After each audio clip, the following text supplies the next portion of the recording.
Look at us, 30 years into this new sport we call MMA, and I'd like to think we as a community have developed as much as the fights have themselves. Aside from the obvious just bleed guy, there's been changes in technology, the size and scope of the sport's biggest promotion, and all manner of cultural shifts around cage fighting. But if you really take a look back, far more has changed from the way we watch fights to who's actually in them. I'm Balian from MMA On Point, and this is 10 MMA problems that no longer exist.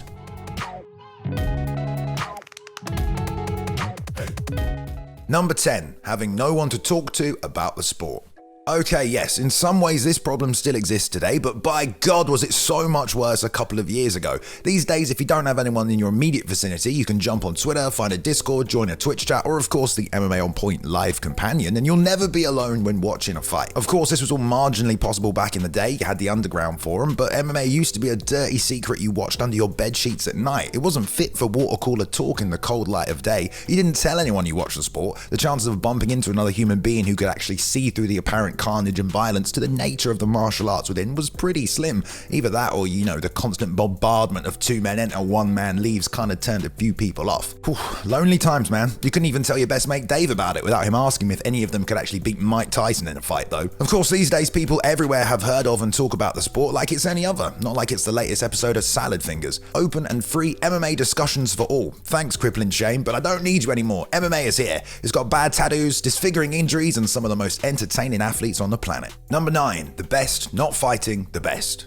The UFC is number 1 today, but they definitely didn't start out like that. Japan ruled the MMA scene for a number of years. This split the global pool of martial arts talent across the planet, which meant, well, we didn't always see the best take on the best. Pride versus the UFC was often teased, but even after the merger, it never really happened. As a fan at the time, it sucked a lot, not being able to see the promotions cross over, and the heroes of Japan fight the champions in the UFC. Now that the UFC really does have a monopoly on the fight game, they have way more control than they used to. One-contract fights are really a thing of the past, and that means fighters are locked into one promotion for a longer period of time. It also just so happens that the UFC is the most prestigious, most watched, and let's face it, also has the best product. These days there's certainly talent elsewhere that we don't get to see in the UFC, but compared to 15-20 years ago, Fedor, Vandy, Krokop, you know who they are. Today it's obviously better to have everyone under one roof, so at least most of the time we can see who really is the best on the planet. Number 8, waiting forever for events.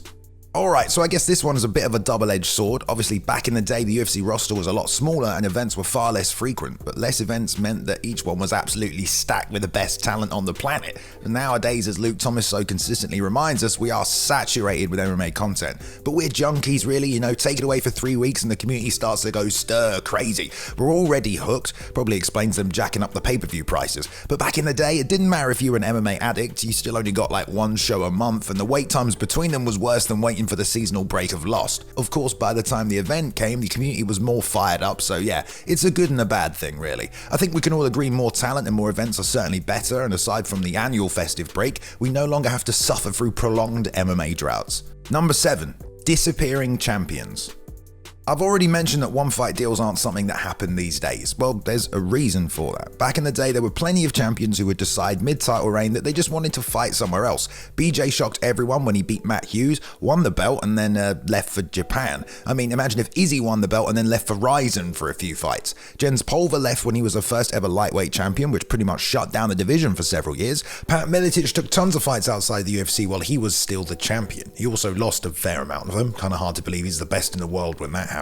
The list really goes on. Randy became world champion twice, the first time he vacated the belt and the second time after he won it, he went to Japan as the champion and only bloody lost as well. Again, it doesn't say a lot for the UFC when this happens. Bustamante did the same thing, but it was for the money and just left the belt behind. Outside of the UFC, you had guys like Fedor taking one fight at a time at random events. Alistair Overeem smashed his way to the Strikeforce title in 2007, left the promotion, fought all across the world, didn't come back until 2010 to defend it. Yeah, he had a 1,400-day title reign with only one defense. So we didn't always have the best in the world holding a title, and although multi-fight deals are restrictive, thank God we actually get to see fighters build a legacy in one place before immediately disappearing to another promotion. Number 6, women's MMA. Where are the fucking females? Yeah, pretty big change this one, and for a couple of years women's MMA was so far from the mainstream. I mean, in fact, it was barely happening at all when things got started. It's honestly not surprising if you just look statistically at the ratings of women's sports compared to men's that initially it just wasn't being broadcast. But after promotions like Strikeforce started stacking their roster with female talent who showed time and time again that they could put on fights just as entertaining as everybody else, the gears slowly started moving. Dana had famously said he'd never have women in the UFC. Never. But he couldn't ignore Ronda Rousey's rise through the Strikeforce rankings and pop culture, and that changed his mind. And let's face it, boy, are we glad he did. Ronda catapulted women's MMA to the top. She was at one time the biggest star in the sport, bigger than Conor even, but imagine the amount of amazing fights we would have missed out on. Joanna Jędrzejczyk's title run was absolutely fucking legendary, as she systematically murdered her way through an entire division and damn near built the thing herself. Having women as well as men has really opened up the sport to new audiences and mainstream culture in ways that simply would not have been possible. Number 5. Boxing fans and fighters being dick older brothers. Boxing has of course been around longer than MMA. I mean, at least in an official sports capacity. Humans have been fighting since we could make a fist. But as MMA was on the come up, boxing fans and, well, everyone involved in the sport really didn't exactly support MMA. As anyone who's had an older brother would know, I mean, they can be an arsehole, and yeah, that's kind of what boxing was to MMA. A bunch of arseholes. Didn't matter that in essence the sports are basically the same. I mean, at least when you compare it to something like basketball. Couldn't we have one happy combat sports family?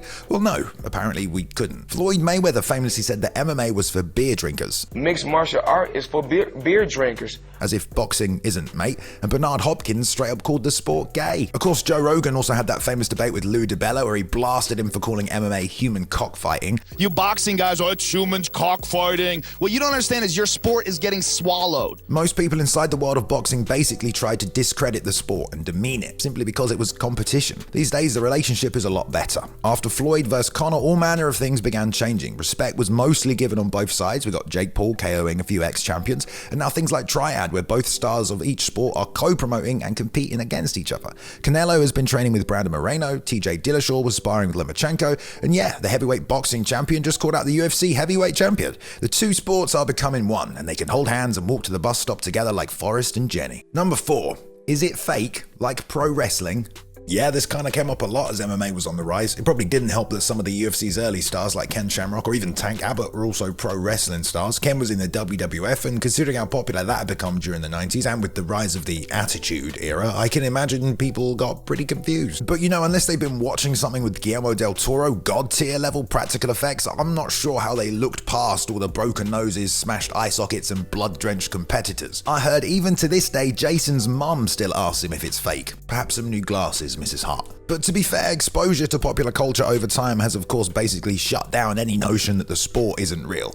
And for anyone who didn't read and understand the original tagline, as real as it gets, I mean, they quite literally could not have been any clearer. It helps as well that MMA has now outgrown the popularity of pro wrestling. So no, I don't think that anyone who's watched an MMA event in the last few years thinks it's fake anymore. Unless you're Jason's mum. Number 3, mainstream acceptance. If you've been a fan of the sport for a while, I think most of you will remember a period of time where almost embarrassingly, you felt the need to keep it a bit quiet. It wasn't exactly a mainstream sport, but I mean less than that even. If you told some people you watched the UFC, they would look at you sideways, as if they ever managed to catch you behind your locked dorm room at 3 a.m. It wasn't just the fans. Fighters have certainly gained a ton of respect from the world at large. Initially, everyone thought they were mindless Neanderthals, whose sole purpose was to inflict torrents of violence on people. Okay, some of them are still like that, but I'm sure most of them no longer have to painstakingly explain for the 100th time what it is they do for a living. The object is to maim, is it not, Ken?